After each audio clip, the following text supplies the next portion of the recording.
నాస్తుడు నేను నాస్తున్నా ఆస్తున్నా వదిలేసాయి. నువ్వు ఉన్నావు కదా, నీకు శాంతి కావాలా సూచిస్తా.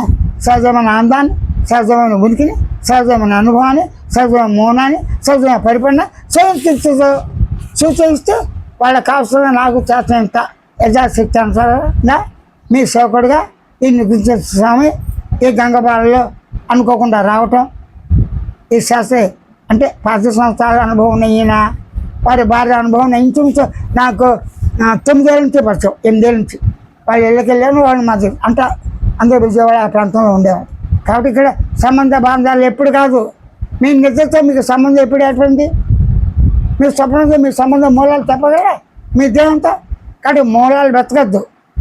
అహం నేను ఉన్నాను, అహమస్మి నేను ఉన్నాను, స్వయమస్మి నేను ఉన్నాను, దేహాస్మి, సుఖాస్మి, ఆనందాస్మి, జ్ఞానాస్మి, సాక్షి అస్మి. అన్నీ అస్మి అంటే ఎరుకగా నేను ఉన్నాను.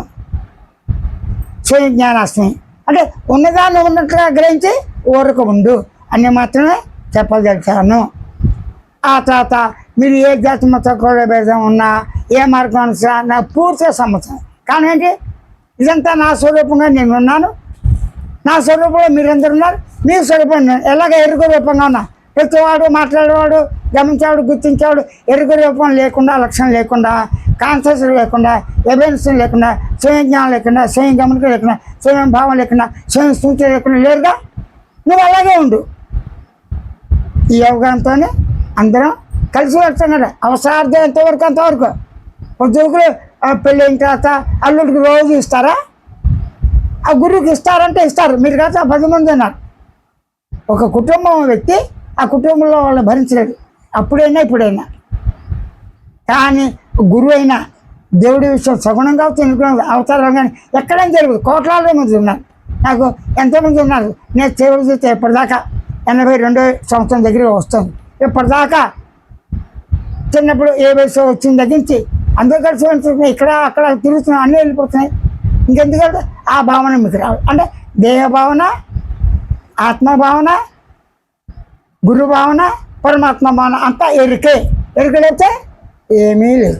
ఎరుకతో పుట్టి, ఎరుకతో లేచి, ఎరుక రహితంగా ఉన్న స్థితిని, ఎరుక రహితమైన స్థితిని, అన్నిటి వచ్చిన అనుభూతిని సత్యానంద పరిపూర్ణ మౌనంగా గుర్తించి గమనించి పూర్వీకులు చెప్పారు, నేను నేరుగా చెబుతున్నాను. అంతే సరే.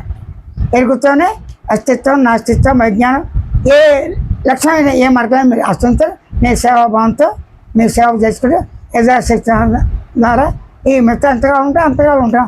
జీవితాన్ని కొనసాగించడమే ఒక మానవుడిగా, ఒక మిత్రుడిగా, ఒక జీవుడిగా నాకు నేనే చెప్పుకుంటున్నాను.